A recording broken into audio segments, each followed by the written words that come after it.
Hi students, here we are. I want to go through a few notes with you. Some of you will be taking these notes and then we'll be talking about a little bit different thing in class one day. So if it looks like I've skipped through some of the PowerPoint, don't worry, it's not critical that it goes in that exact order, but I do want you to take notes on urban and economic geography today with me. So, when we talk about urban geography, and I'm sure you know what the word urban means, it's the study of how people use space in cities. We have urban areas. More than half of the world's population live in cities. About 80% of US citizens live in a city. That's called urbanization. If you've ever been out to the East Coast, right there is a picture of the urbanization at night from Boston, Massachusetts, all the way down to Richmond, Virginia. You can see it's almost a complete line of lights of urbanization, people living in one city after another. You don't really leave the city. And so cities are centers of business, culture, and where the populations live.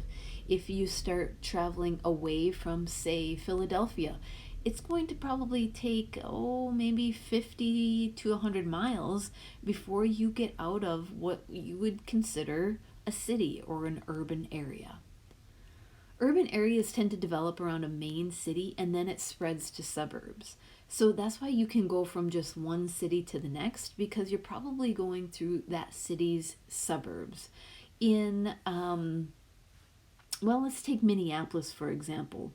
There are a lot of suburbs of Minneapolis. Maybe if you've ever been there, you're familiar with some.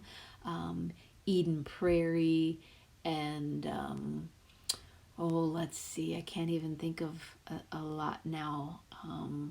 Richmond Heights, I think, is one. So there's a lot of suburbs in these that tend to sprawl out around the main city area. And that whole kind of complex of cities and the main city in, let's say, again, Minneapolis, is known as a metropolis, the metropolitan area. In fact, the Minnesota Twins are known as, if you've ever seen their symbol, TC. It stands for the Twin Cities. That is Minneapolis and St. Paul.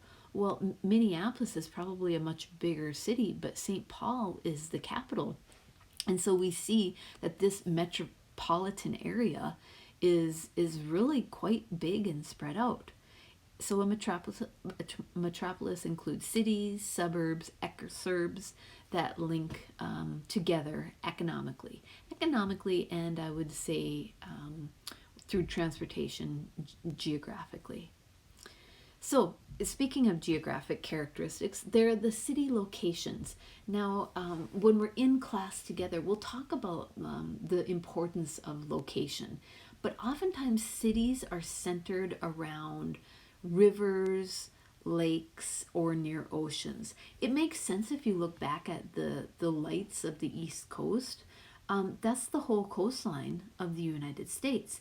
Why so many of those cities cropped up and became booming metropolises in the United States was because they were close to waterways, especially oceans. Think about Fargo, why Fargo was built where it was. It had a lot to do with its access on the Red River, but it was also because there was transportation through a railroad that came through. Think of our capital in Bismarck. Our capital was built right along the Missouri River. So oftentimes you'll see cities located near a waterway. It's for easy access to natural resources. When resources had to be moved, especially first through boats and on ships, that was the best and most efficient way to do it. And so cities continued to flourish in those areas. So cities might specialize in an economic activity because of the location or resources. I'm not sure if I told you before, but I used to live in St. Louis, and St. Louis was a big area for transportation because they had both it's called the confluence of both the Missouri and the Mississippi rivers that provided a lot of shipping opportunities to go on both of those waterways. So much of the economic activity that originally developed in St. Louis was because of their location to those both waterways of the Mississippi and the Missouri rivers. So if you look at this map, this gives us a good indication. The United States is really blessed with really nice waterways that provide transportation, say, into the Gulf of Mexico, to the Atlantic Ocean, to the Pacific Ocean. And if you are one of those states that don't have a good water system to, say, the Pacific, that's when things like the Transcontinental Railroad were built. And we'll talk about that as well. So it's really important to kind of understand the waterways of the United States. I'm not going to go through all of the rivers that we have, but some of the main ones like the Mississippi, the Missouri River, the Knife River, the Columbia River, things like understanding where the Gulf of Mexico is. Those are really important areas to understand, at least for United States history. There we see a big metropolis. You notice that their civic centers or their economic activity centers are right along a waterway, and that provides a lot of tourists. It provides a lot of business and economic boom. We're going to look at an urban area model. It really is kind of the model that a city planner, for instance, would go off of. How does your city look? Is it more of a concentric design, which oftentimes it is? Is it a different style? And we will take a look at that page 89 together and discuss those. So functions of a city center. What makes a city center? If we're talking about a concentric center, what's in it? Well, there might be shopping, entertainment, government services, large offices such as businesses or banks, museums or libraries, hubs for the bus, rail, subway systems. And I think Fargo is just a perfect example of a city center.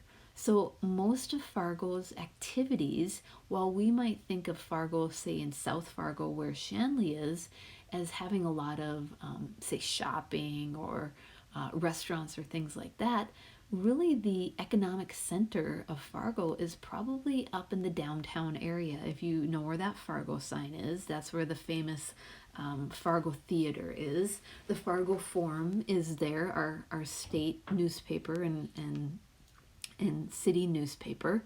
But our government services are down there. The City Hall is downtown. We have the police station downtown. We have many government buildings down there. We have lots of large offices. Think about those big, tall banks that are being built down there. Gate City Bank is a very big bank right near the Forum. Museums and libraries are one of our museums is right downtown. The first main library branch was established in downtown Fargo. It's also a hub for buses, rails, subway systems. We don't have a subway, but we definitely have a bus system and a railway system, if you know where the train depot is in Fargo, as well as the Greyhound bus station. So if you think about Fargo, that's a really good example of how everything kind of spread out from the downtown city center area. And from then it continues to grow. I often think about the story my mom and dad used to tell me when they went to college at NDSU back in the 60s. West Fargo didn't really even hardly exist. West Acres, the mall, was built right at the time that they were graduating from college, and it was kind of like they had to plan on going out there because it was surrounded by cornfields. There was nothing out in West Acres. It was literally out in the acres of the western part. It was that far away for them that they thought at the time. So economic geography then. This is how this is how we function in a society with our political system. So an economic geography is very important, like a political geography, and it's the way people produce and exchange goods and services. So there's four types that I want you to just kind of at least be familiar with the words and take these notes, and then we're going to do an activity on this when we come to class. There's a traditional economy, where goods are traded without the exchange of money. This is a barter system. Maybe you've done it at school when you had to bring your lunch and you had a sandwich and a bag of chips and a Capri Sun, and your friend had a sandwich and a Rice Krispie treat and a thing of orange juice, and you're like, hey, I'll trade you my bag of chips for your Rice Krispie treat. That's the kind of idea. That's a traditional economy, and that goes way back. You had something that I need, and I can give you this in exchange. It's a basic, easy, traditional economy. A command economy is when there's a production of goods that's determined by a central government. It does not reflect the supply and demand. It is a planned economy. So, for instance, a government basically says we're going to produce X amount of let's say pounds of flour, and once that flour is gone, it's gone. Like we're not producing anymore until this date, or maybe we're only building this many airplanes for our government, for our economy. So the production of goods is determined by the government, and it's not like how many, oh, you need more airplanes, and we're going to build more airplanes. No, we're only building this many. A market economy is the production of goods and services that's determined by consumers. So this is better known as capitalism. And really this is what we have in the United States. We have a market economy where basically if you need it and somebody's willing to make it, they can charge you whatever you want. And if more and more people want it, they can charge you more and more money for it. But if not that many people want it, then you've got all this extra stuff laying around. So for instance, I just saw a story on WDAY that when the pandemic hit, there's a company here in Fargo that was producing at-home like workout gyms that you could kind of like put in your garage, or you could put really in a part of your house, and you were able to work out at home. Well, when the pandemic hit, those gyms that had to close, the next best option for people to get in a workout were these kind of home gyms. And Fargo has a company that they were making these, and their demand went so high that now they're already, and this is only 6 months later, now they're already building another warehouse, and I think they've doubled the amount of or maybe even tripled the amount of employees they had. So if they had 10 employees now, I think they have like 20 or 30 employees, which is a huge boom in your company, in your business. That's because consumers are demanding it. Consumers want it. If consumers didn't want it, there would be no reason to make it or manufacture it or build it or produce it, because you can't sell it. It's supply and demand. And then a mixed economy. A mixed economy is a combination of a command and a market economy, so that all people benefit.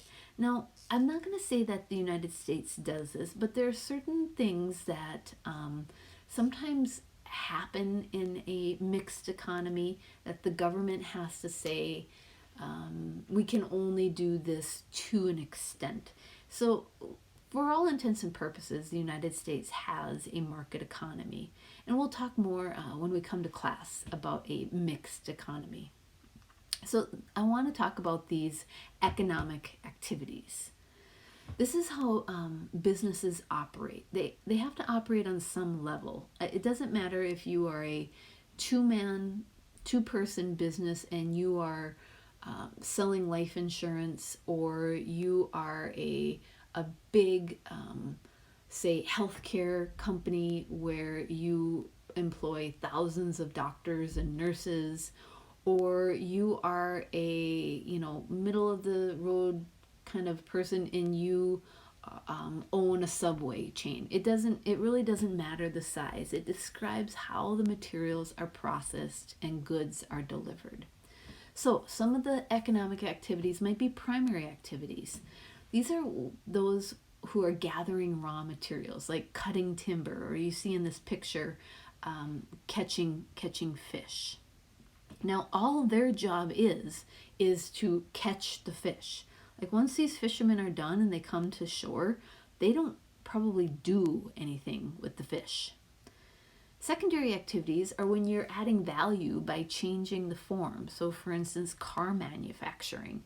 You have all the steel and iron and fiberglass, and you're making now a car out of it. Well, somebody had to get the steel. Somebody had to mine that steel, but then you are doing something with it. That man there, it looks like he has some fish. Well, somebody did something with that fish. Maybe he was the one who went down to the local wharf and bought the fish right from those fishermen who came in to the docks, and he made some luscious looking food there, and that would be considered a secondary activity. Tertiary activities are when businesses provide service. So they do something for somebody else. So, for instance, a dentist or a teacher. In this picture, it looks like maybe they're working at a bank. To me, it looks like they're probably at a bank, and they're doing some sort of banking where they're making a withdrawal or a deposit or something like that. So that's known as tertiary services or activities. And then quaternary activities. This provides information management, research. This is the knowledge sector. And if you see that lady looking into the microscope, she's probably doing some research or gathering some data on whatever it is she's studying. Now, that is only providing information. And think about right now in this time of COVID, how really important that is to kind of manage all of the say state cases of COVID right now, to do research on a better vaccine. These are known as quaternary activities. So I wanted you to get that basic information down, so when we come to class we can work on a economic enterprise activity. And then for some of you, we might be backing up and taking a few notes on more of the economic character or the geographical characteristics like boundaries. So